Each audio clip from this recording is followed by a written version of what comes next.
श्री छगनरावजी भुजबळ, मंत्री अन्न व नागरी पुरवठा.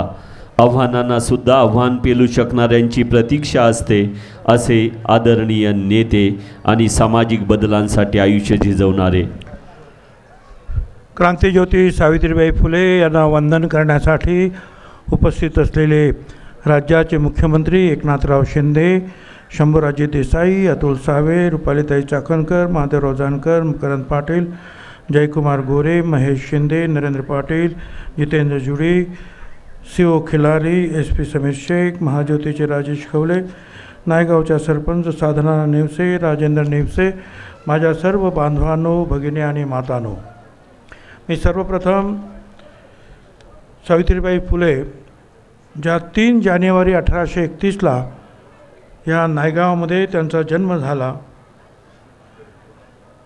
आणि नंतर आपण पाहिलं की या देशातील समाज व्यवस्थेवर प्रहार करणारे, अंधश्रद्धेवर प्रहार करणारे ज्योतिराव फुले यांच्या खांद्याला खांदा लावून ज्या सावित्रीबाई लढल्या आणि मुलींची शाळा काढल्या. मुला खूप मी आता तो इतिहास सांगण्याची तुम्हाला गरज नाही, पण त्या सावित्रीबाई फुल्यांना, महात्मा ज्योतिराव फुल्यांना मी वंदन करतो.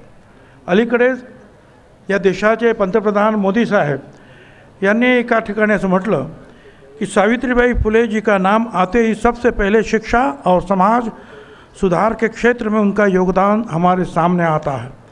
वे हमेशा महिलाओं और वंचितों की शिक्षा के लिए जोरदार तरीके से आवाज़ उठाती रही. वे अपने समय में बहुत आगे थी और उन गलत प्रथाओं के विरोध में हमेशा मुखर रही. शिक्षा के, समाज के सशक्तीकरण पर उनका गहरा विश्वास था. या देशाच्या प्रधानमंत्र्यांनी हा सावित्रीबाई फुल्यांचा केलेला गौरव आहे. मला मुख्यमंत्र्यांना सांगायचं आहे, इथं हे जे स्मारक आपण निर्माण केलं साधारणपणे 2000च्या आसपासचा काळ असेल. आज मला त्यांची आठवण येते. त्या हरी नरकेंना मी आदरांजली अर्पण करतो, श्रद्धांजली अर्पण करतो. ते आज आपल्यात नाहीत, पण ते माझ्याकडे आले आणि त्यांनी सांगितलं की भुजबळ साहेब की फुलेवाडा जो आहे पुण्याचा त्याचं आपण पुनरुज्जीवन केलं, पण सावित्रीबाई फुल्यांचे जे आहे जन्मस्थळ आहे त्याचंसुद्धा आपल्याला काहीतरी करायला पाहिजे. ते आले, त्यांच्याबरोबर मी आलो आणि तुम्हाला सांगतो त्यावेळेला काय मी उपमुख्यमंत्री होतो, परंतु पैसा कुठून आणायचा. मी त्यावेळेला MLC होतो आणि माझ्या MLCचे सगळे पैसे जे आहेत मी सांगितले इकडे आता द्यायचे, जोपर्यंत हे काम होत नाही तोपर्यंत. आता MLCच्या पैशालासुद्धा 10% इकडे, 20% इकडे वगैरे वगैरे. पण चंद्रा अय्यंगार म्हणून एक प्रधान सचिव या महाराष्ट्राच्या होत्या आणि त्यांनी सांगितलं भुजबल साहब आप आगे बढ़ो, मैं आपको सब सपोर्ट करूँ, सारे जो है चिंताएं मिट जाएंगी. आणि त्यानंतर हरी नरके यांनी स्वतः लक्ष घातलं आणि हळूहळू हे स्मारक उभं राहिलं. मी खरोखरच आज ते नाही त्याबद्दल मला अतिशय दुःख होत आहे. ज्यावेळेला हे तयार झालं मुख्यमंत्री महोदय, त्यावेळेला 3 जानेवारी 2005ला मला असं वाटतं त्याचं उद्घाटन होणार होतं आणि त्याच्या अगोदरच जवळजवळ 1 महिना अगोदर तेलगी प्रकरणामध्ये माझा राजीनामा झाला. त्याच्यातून नंतर माझं चार्जशीटमध्ये सुद्धा नाव आलं नाही, ती भाग वेगळा आहे, तो जाऊ द्या. परंतु मी पवार साहेबांना सांगितलं की हे काम माझं अडलेलं आहे, याचं उद्घाटन झालं पाहिजे. पवार साहेबांनी इथे उद्घाटन केलं. नंतर जिल्हा परिषद वगैरे जे आहे त्या माध्यमातून हे काम सुरू झालं. अजितदादांनी पण लक्ष घातलं. पण त्यानंतर जे आहेत मनोहर जोशी, देवेंद्र फडणवीस, सुशीलकुमार शिंदे असे काही मुख्यमंत्री इथे आले. पण मला आनंद आहे की तुम्ही दुसऱ्यांदा इथे आलात. हा आनंद आम्हा सगळ्यांना आहे आणि आमची अशी इच्छा आहे की महात्मा 2 वर्ष म्हणून म्हटलं की 2 वर्ष तुम्ही आलात. प्रत्येक मुख्यमंत्र्यांनी गेलं पाहिजे. छत्रपती शिवाजी महाराजांना आदरांजली अर्पण करायला, बाबासाहेब आंबेडकरांना आदरांजली अर्पण करायला, त्याचप्रमाणे सावित्रीबाई फुलांना आणि महात्मा ज्योतिराव फुलांना सुद्धा आदरांजली अर्पण करायला मुख्यमंत्र्यांनी जायला पाहिजे. आपण हा पायंडा पाडलात त्याबद्दल मी आपला अतिशय आभारी आहे आणि अशी आशा करतो की यापुढे सुद्धा, कारण या सगळ्यांचं महत्त्व जे आहे, तुम्ही सगळे आलात की आणखीन महत्त्वाचं वाढतं, आणखीन काम होतं. बोलण्यासारखं खूप आहे. भिड्यांची शाळा, भिडेवाड्यांमध्ये ती शाळा निर्माण झाली. बोलतो ना, सगळं सांगतो मी. तुम्ही 3 जानेवारी आज आणखीन एक सांगायचं, तुम्ही एक विसरलात. 32 वर्ष झाले. आपण त्यावेळेला एक ठराव केला होता की मुलींना शाळेत तुम्ही पाठवत नाही कारण घरी काम करावं लागतं, म्हणून 1 रुपया आपण देत होतो. बरोबर आहे. आता तो 1 रुपया खूप जुना झाला साहेब. आता 32 वर्ष झाली. त्याच्यामध्ये आपण वाढ करूया, कारण गोरगरिबांची जी आहेत घरं, त्याच्यामध्ये आईबाप काय म्हणतात की आमच्या मुली जे आहेत आम्हाला 2 पैसे कमवून म्हणजे कामधंदा करतात, कुठे गोरा थापतात, काही करतात. हे पैसे जर आपण वाढवले तर उरल्या सुरल्या ज्या मुली ज्या शाळेत जाऊ शकत नाहीत त्यांचे आईबाप जे आहेत ना त्यांना शाळेत पाठवते. त्यामुळे त्या 1 रुपयाच्या आता 32 वर्षाच्या पटीमध्ये कसं काय त्याचं आपण वाढवायचं ते आपण ठरवायला पाहिजे. ती वाढ दिली पाहिजे. फातिमा बी शेख ह्या शाळा उघडताना त्यांनी मदत केली. त्यांनासुद्धा मी वंदन करतो. आणि त्यावेळेला तर आपल्याला माहिती आहे की मुलींनी शिकणं म्हणजे धर्म बुडाला, जग बुडणार, कली आली, अशा रीतीचा जो आहे आक्रोश सगळ्यांनी केला. सत्यशोधक सिनेमा आपण जर पाहिला तर आपल्याला सगळं त्याच्यामध्ये आपल्याला दिसेल. काही लोकांनी तर त्यांच्या अंगावर हात टाकला, शेणाचे गोळे मारले, पण आज आपण पाहतो त्यांनी ते घाबरले नाहीत. सावित्रीबाई फुले, महात्मा ज्योतिराव फुले त्यांच्याबरोबर उभे राहिले. आणि आज STच्या कंडक्टरपासून तर अंतराळ यात्रीपर्यंत ज्या आहेत आपल्या महिला जायला लागल्या. राष्ट्रपतीसुद्धा झाल्या, मुख्यमंत्री झाले. हे सावित्रीबाई फुले, महात्मा ज्योतिराव फुले यांची आपल्याला देण आहे.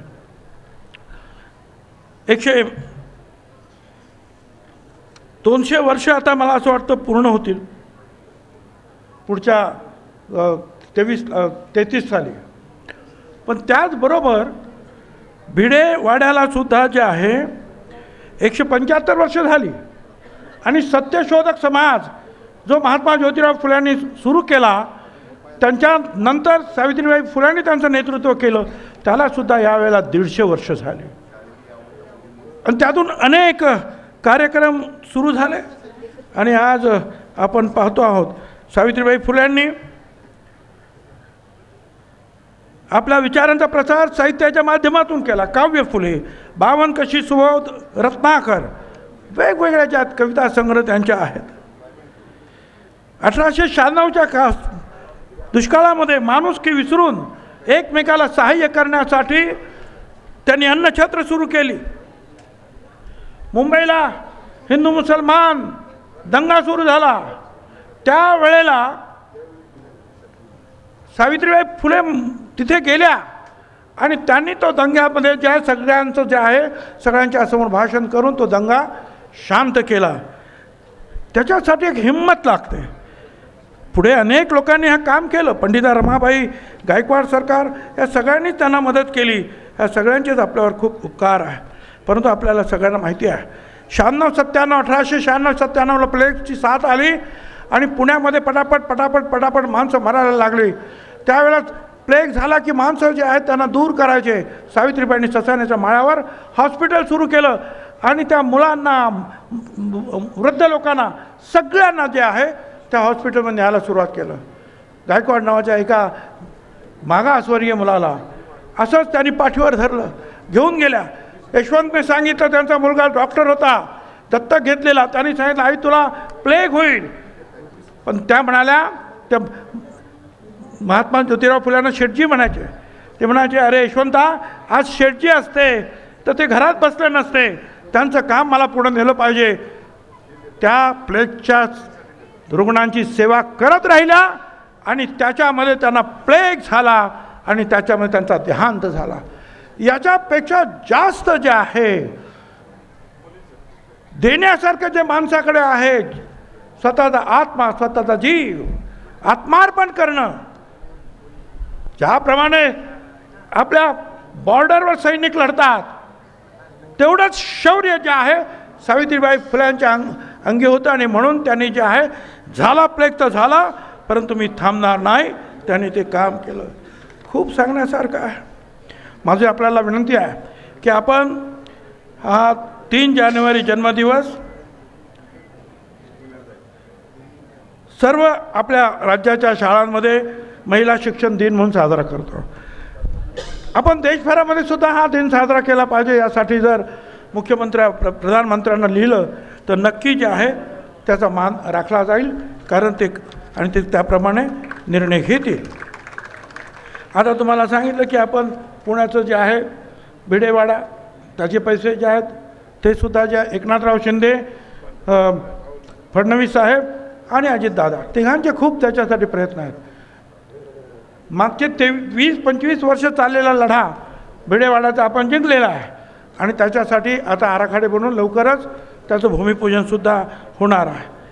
महात्मा फुल्यांचा वाडा, जिथे महात्मा फुले सावित्रीबाई फुले यांनी जी ही क्रांती सुरुवात केली तिथे जागा अतिशय अपुरी आहे। त्या दिवशी अजितदादांनी 100 कोटी रुपये जाहीर केले। तिथे सुद्धा जे आहे सगळ्यांना घरं बिरं जिथले आहेत इतरत्र घरं देऊन जे आहेत ते स्मारक जे आहेत मोठं करण्याचा प्रयत्न जे आहे सुरू केलं जाईल। मला एक आपल्याला सांगायचं आहे, इथे मी ज्या वेळेला PWD मिनिस्टर होतो, 10 वर्ष होतो, त्यावेळेला अनेक कामं इथे झाली। पर्यटन मंत्रीसुद्धा होतो, त्याच्यामुळे इथे पर्यटन केंद्र 5 कोटी रुपये खर्च करून झालेलं आहे। पण तिथे जे आहे ते ताबडतोब जे आहे या अतुल सावे यांच्या महाज्योतीकडे द्यावं काय असा प्रयत्न आमचा 2 वर्ष सुरू आहे। ती फाईल इकडे तिकडे फिरते, ते लवकर पूर्ण करा। आणि त्या ठिकाणी जे आहे 24 कोटी रुपये मंजूर झालेले आहेत। कशासाठी?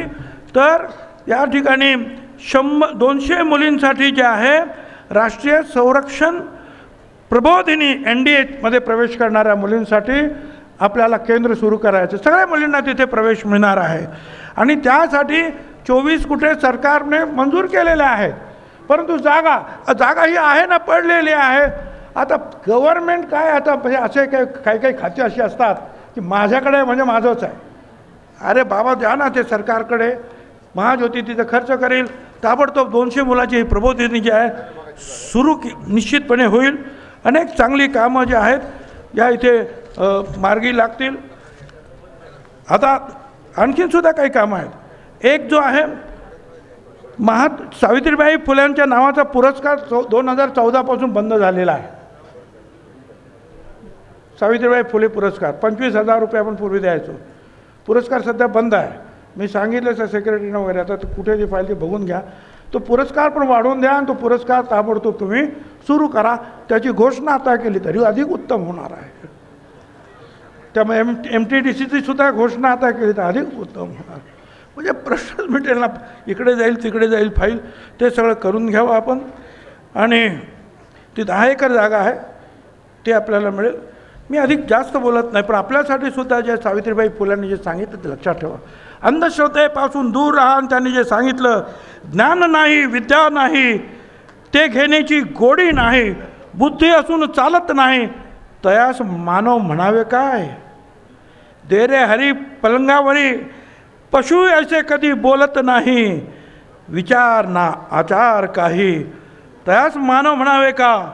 पोरे घरात कमी नाही तयाच्या खाण्यासाठी ना करी तो उद्योग काही, त्याला मानव म्हणावे का। दुसऱ्यास मदत नाही, सेवा त्याग दया माया नाही, दयापाशी सद्गुण नाही तयास मानव म्हणावे। पशु पक्षी माकड माणूसही जन्म मृत्यू सर्वा नाही, याचे ज्ञान जराही नाही त्यास ज्ञान मानव म्हणावे का। सावित्रीबाई फुल्यांनी आपल्याला त्यांच्या भाषेत, कदाचित ती भाषा फार मोठी अलंकारिक नसेल आणि अमुक नसेल, पण त्यातली जी शिकवण जी आहे ही तुमच्या आमच्यासाठी आहे। मुलींना शिकवायचं आहे, मुलांना वाढवायचं आहे, मुलींचा जन्म जो आहे तो जास्तीत जास्त मोठ्या प्रमाणात होईल, त्यासाठी शासन प्रयत्न करत आहे। अतुल सावे हे त्यांच्याकडे महाज्योती आणि हे इतर मागासवर्गीय खातं आलं, चांगलं काम करत आहेत आणि मुख्यमंत्री उपमुख्यमंत्री दोन्ही चांगलं जे करतात। असेच जे आहे तुम्हाला टाळ्या मिळतील पुढच्या वर्षीपर्यंत जे आहे। या बाकीच्या सगळ्या गोष्टी सुरू करा। धन्यवाद। जय ज्योती, जय क्रांती, जय भीम। स्त्री शिक्षणाची क्रांती घडवणाऱ्या क्रांतीज्योती सावित्रीबाई फुले यांना विनम्र अभिवादन करतो आणि क्रांतीज्योती सावित्रीबाईंच्या रूपानं आपल्या समस्त माता भगिनींच्या आयुष्यात स्त्री शिक्षणाची पहाट आणणाऱ्या क्रांतीसूर्य महात्मा ज्योतिराव फुले यांनाही विनम्र अभिवादन करतो. आजच्या क्रांतीज्योती सावित्रीबाई फुले यांच्या जयंतीनिमित्त आजच्या कार्यक्रमाला उपस्थित माननीय माझे सहकारी मंत्री छगनराव भुजबळजी, पालकमंत्री शंभूराव देसाईजी, आपले गृहनिर्माण आणि ओबीसी विभागाचे मंत्री अतुल सावेजी, आमदार महेश शिंदे, आमदार मकरंद पाटील, आमदार जयकुमार गोरे, रुपालीताई चाकणकर, महादेव जानकर, नरेंद्र पाटील, सर्व व्यासपीठावरील सन्माननीय मान्यवर, जिल्हाधिकारी आहेत, जीओ आहेत, एसपी आहेत, व्यासपीठावरील सर्व सन्माननीय मान्यवर, पुरुषोत्तम जाधव, शारदा जाधव, साधना नेवसे, सरपंच नायगावच्या आणि सर्व मान्यवरांचं मी मनापासून या ठिकाणी स्वागत करतो. खरं म्हणजे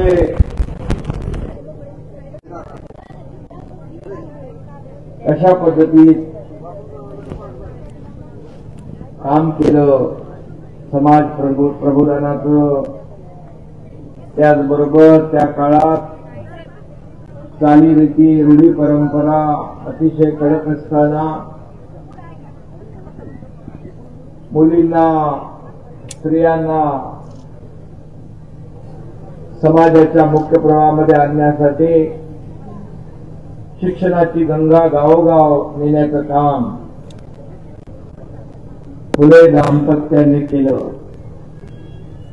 खरं म्हणजे फुले दाम्पत्य महाराष्ट्रालाच नव्हे तर देशाला मिळालेलं एक वरदान आहे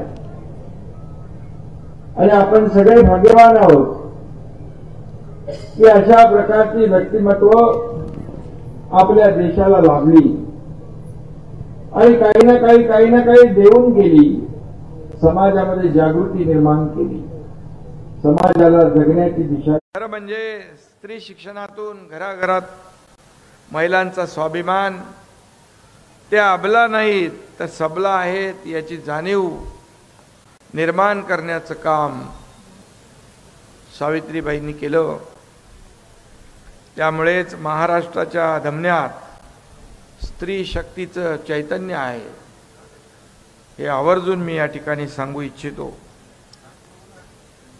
मगाशी भुजबळ साहेबांनी देखील सांगितलं, या ठिकाणी 2000 मध्ये जी काय अवस्था होती हे खरं म्हणजे हा इतिहास आहे. हा इतिहास जतन करणं हे आपलं काम आहे. तो साठवणं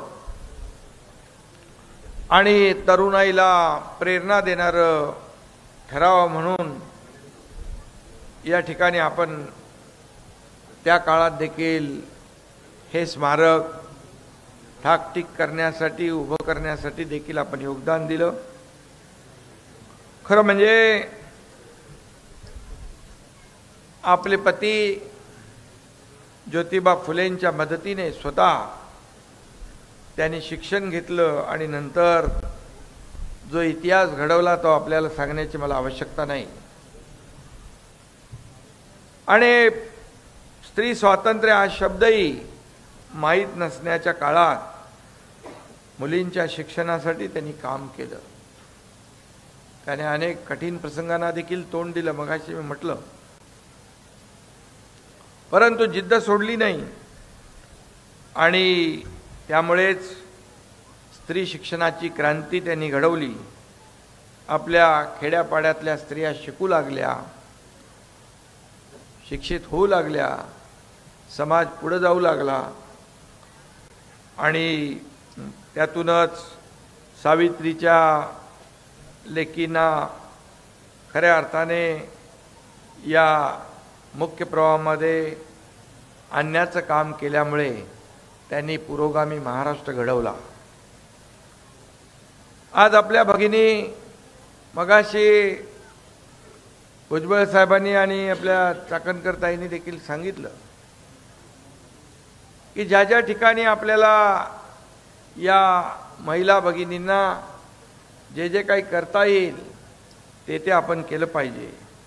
आणि मी तर सांगतो, आज महिला भगिनी सावित्रीबाईंच्या मुळेच मुख्य प्रवाहात आल्याच, परंतु आपले बांधव जे आहेत त्यांच्यापेक्षाही एक पाऊल पुढे जाण्याचा प्रयत्न करतायत. हा देखील आपल्या सगळ्यांसाठी अभिमान आहे, गौरव आहे. कारण इतिहासात प्रथमच भारतीय नौसेनेतील एका युद्ध नौकेचं नेतृत्व एक महिला भगिनी करते आहे. मोदी साहेब जेव्हा सिंधुदुर्गात आले होते त्यावेळेस ती महिला युद्ध नौकेचं नेतृत्व करणारी महिला ती पण मराठी आहे, याचा देखील आपल्याला अभिमान आहे. आणि लढाऊ विमानं देखील चालवणाऱ्या महिला भगिनी आहेत आणि म्हणून याचा सगळ्यांनाच आपल्याला अभिमान आहे. सावित्रीबाईंचे आपल्यावर, या समाजावर डोंगरा एवढे उपकार आहेत. त्यांचं कार्यही डोंगरा एवढंच होतं. त्याचं मोजमाप करता येणार नाही, त्याला फुटपाटीमध्ये मोजता येणार नाही, असं काम त्यांनी करून ठेवलेलं आहे. आणि आपण जे 7 जन्मात करू शकणार नाही त्यांनी एका जन्मात करून दाखवलं आणि त्याचं मार्गदर्शक म्हणून आपण आज ते स्वीकारतोय. खरं म्हणजे आज असं म्हटलं तर वावगं ठरणार नाही, सावित्रीबाई फुले नसत्या तर आपला देश, समाज 50 वर्ष मागे गेला असता. ही वस्तुस्थिती आहे, हे कटू सत्य आहे. आणि म्हणून शिक्षणाची ज्योत महिलांच्या हाती देऊन समाजाला नवा प्रकाश दाखवण्याचं काम सावित्रीबाईंनी केलं. शेतकरी, मजूर स्त्री पुरुषांसाठी रात्रशाळा काढली, अनाथ बालकांसाठी आश्रमशाळा काढल्या. घरचा मगाशी मला भुजबळ साहेब दाखवत होते ती आपले त्या शिल्प, त्या शिल्पामध्ये दाखवलंय काय काय प्रसंग आले त्यांच्या जीवनामध्ये आणि त्यातून कसं त्यांनी पुढे निभावून गेल्या. आणि समाजाला देखील त्यांनी सोडलं नाही. त्यांची जिद्द आणि चिकाटी त्या ठिकाणी पाहायला मिळते. आपल्या घरचा पाण्याचा हौद अस्पृश्यांना खुला केला. त्यांनी सत्यशोधक समाजाची स्थापना केली. काशीबाई नावाच्या विधवेचा मुलगा दत्तक घेतला. त्या मुलाचं देखील तिथं छायाचित्र आहे शिल्पामध्ये. आणि त्या मुलाला सावित्रीबाईंनी डॉक्टर केला. आणि खऱ्या अर्थाने हे त्यांचं मोठेपण आहे. सत्यशोधक समाजातर्फे पुणे परिसरात 52 अन्नछत्र उघडली. त्या काळात दुष्काळ होता आणि जेव्हा जेव्हा रोगराई आली त्या वेळेस देखील समाजाच्या मागे हे दोघंही उभे राहिले. हा देखील एक सगळ्यांसाठीच एक प्रेरणा देणारा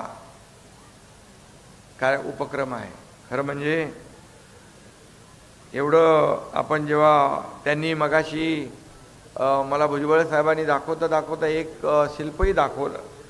1860 मध्ये फुले दाम्पत्याच्या हत्येचा कट रचण्यात आला होता. मात्र या दोघांनी समाजासाठी एवढं काम केलं, त्यांचं एवढं कार्य मोठं होतं की सुदैवाने हत्येचा कट करणाऱ्यांचं देखील मतपरिवर्तन झालं. कारण अशी माणसं समाजात पाहिजेत, म्हणून ही टिकली पाहिजेत, ही भावना त्या मारेकऱ्याच्या देखील मनामध्ये निर्माण झाली. हे सावित्रीबाईंचं मोठेपण आहे. आणि म्हणून खऱ्या अर्थाने सावित्रीबाई आणि ज्योतिबा फुले हे महाराष्ट्रातील सामाजिक सुधारणांचे खरे मायबाप आहेत असं आपण म्हटलं तरी ते वावगं ठरणार नाही. अन्यायाच्या विरोधात उभं राहायचं, प्रसंगी राज्याच्या समाजाच्या भल्यासाठी आपल्याच लोकांच्या विरोधामध्ये बंड करायचं, ही ताकद, ही निर्भयता सावित्रीबाईंच्या विचारांनी या देशाला दिली, आपल्या राज्याला दिली. आणि म्हणून महाराष्ट्रानं फुले दाम्पत्याने घालून दिलेला शिक्षणाचा आदर्श नेहमीच जतन केला आहे. आणि म्हणूनच महाराष्ट्राला केंद्रीय शिक्षण मंत्रालयाच्या कार्यमान प्रतवारी निर्देशांकात प्रथम क्रमांक मिळालेला आहे. कारण आपण त्यांचं अनुकरण करतोय. आणि म्हणून शिक्षणासोबत मुलींच्या सक्षमीकरणासाठी देखील आपण अनेक धोरणं राबवतोय. आपल्या सरकारने लेक लाडकी लखपती योजना सुरू केली. शाळेत जाताना जन्म झाल्यावर 5,000, शाळेत जाताना 5,000, 5वीमध्ये 7,000, 11वीमध्ये 8,000, असे 1,00,000 रुपये मुलीच्या 18व्या वर्षापर्यंत सरकारच्या वतीने तिच्या खात्यात जमा होणार. ही योजना देखील आपल्या सरकारने सुरू केली. आणि जिल्हा वार्षिक योजनेत मुख्यमंत्री महिला सशक्तीकरणासाठी 1% निधी देखील उपलब्ध करून दिला आहे. त्याचबरोबर मगाशी भुजबळ साहेब सांगत होते ते 1 रुपयाचा विषय. मी पालकमंत्री आणि जिल्हाधिकाऱ्यांना सांगितले, सावे साहेबांना पण सांगितले, ती योजना माहिती घ्या आणि त्या योजनेमध्ये आपल्याला आणखी काय करता येईल. शेवटी शिक्षणासाठी हा एक प्रोत्साहन म्हणून त्या काळामध्ये सुरू केलेलं आज आपण अनेक योजना सुरू करतोय. कुठेही काही सरकारच्या वतीने कमी पडणार नाही याची खात्री मी या ठिकाणी देऊ इच्छितोय. महिलांना आपण एसटी प्रवासामध्ये 50% सवलत दिली. एसटी प्रवास करताना महिलाने, आणि तुम्हाला 50% सवलत दिली आणि एसटी तोट्यात होते ती फायद्यात गेली. हा चमत्कार महिला भगिनींनी करून दाखवलाय. आणि म्हणून आता 50% असल्यामुळे पत्नी आपल्या पतीला सांगते, अर्ध्या तिकीटात जाऊन येते, तुम्ही थांबा, बाजारहाट करून येते. अनेक योजना आपण महिला भगिनींसाठी राबवतोय. महिला बचत गटासाठी देखील आपण मोठ्या प्रमाणावर योजना राबवतोय. महिला बचत गट नुसता स्थापन करून त्याला रिव्हॉल्विंग फंड देऊन थांबणार नाही आपण, तर त्यांनी केलेल्या वस्तू, प्रॉडक्ट ह्याचे मार्केटिंग, ब्रँडिंग, विक्री यासाठी देखील आपण एक योजना तयार करतोय, जेणेकरून महिला भगिनी स्वतःच्या पायावर उभा राहून आपल्या कुटुंबाची जबाबदारी देखील चोखपणे पार पाडायला पाहिजे, म्हणून आपण करतोय. आणि म्हणून आपण इतर मागास प्रवर्गातील मॅट्रिकोत्तर शिक्षण घेणाऱ्या मुलींसाठी देखील 72 शासकीय वसतिगृह सुरू करतोय. मला वाटतं ती सावेसाहेब आपली त्यातली 52 या महिन्याभरात होती, जानेवारी एंडपर्यंत. त्याचाही फायदा आपल्या होईल. नोकरदार महिलांसाठी वसतिगृहांचे शक्ती सदन ही नवीन योजना देखील आपण सुरू करतोय. शिक्षण क्षेत्रामुळेच आपला महाराष्ट्र अभियांत्रिकी, वैज्ञानिक, उद्योग, शेती सिंचन यासह सामाजिक न्याय आणि वैद्यकीय तसेच आरोग्य सुविधांच्या क्षेत्रातही अग्रेसर राहिला आहे. आणि भुजबळ साहेब नेहमी प्रयत्न करायचे भिडेवाड्यासाठी. आता भिडेवाड्याचा देखील सर्व प्रश्न सुटलेला आहे आणि सरकारने पूर्णपणे ठरवलंय भिडेवाड्यात एक मोठं स्मारक तयार करायचं. भुजबळ साहेब एकदा मला म्हणाले,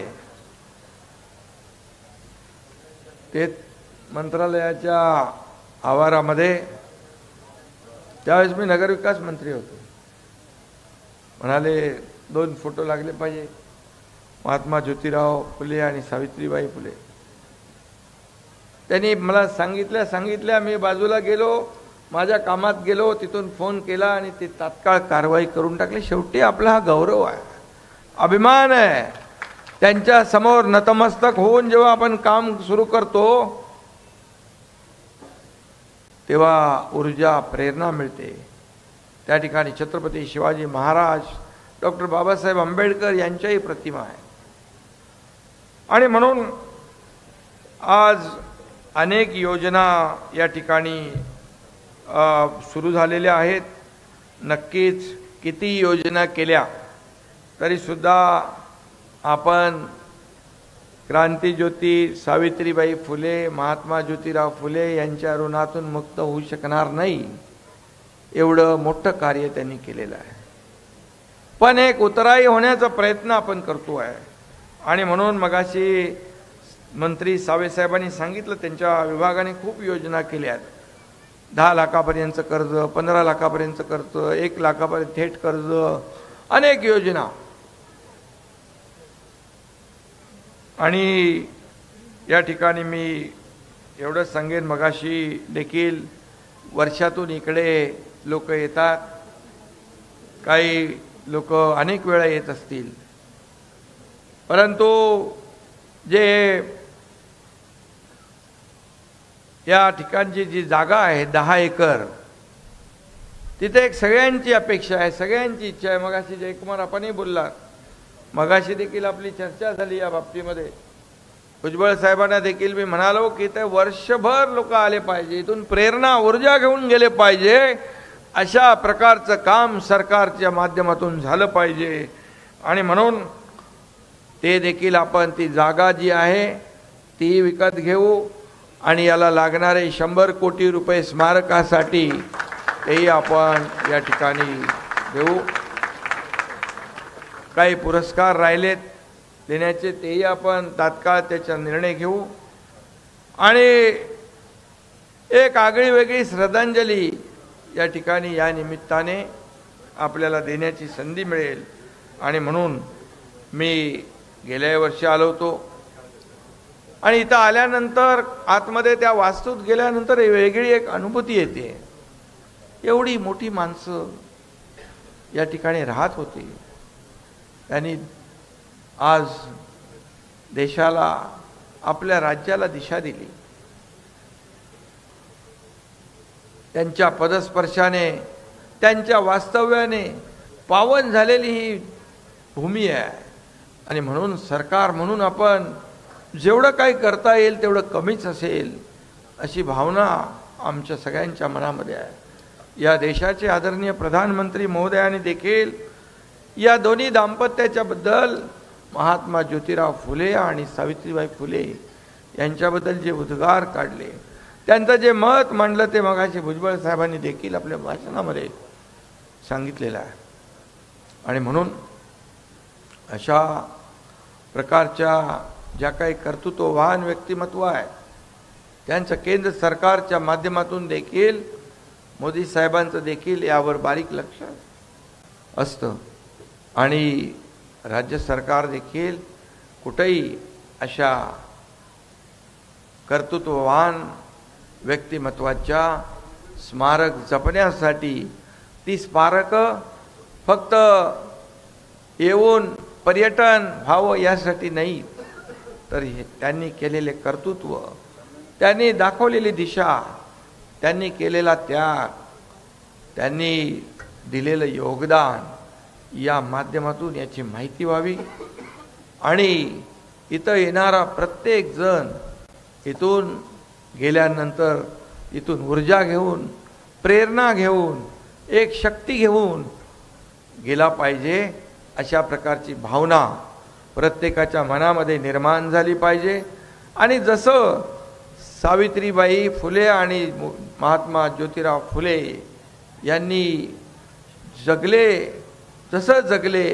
जसं वागले की मला काय मिळालं यापेक्षा मी देशाला काय देणार आहे, मी समाजाला काय देणार आहे, ही भावना इथं आलेल्या प्रत्येकाच्या मनामध्ये निर्माण झाली पाहिजे. अशा प्रकारचं काम आपण या ठिकाणी करू, एवढंच सांगतो. पुन्हा एकदा आपल्या सगळ्यांना मनापासून धन्यवाद आणि मनापासून शुभेच्छा. जय हिंद, जय महाराष्ट्र.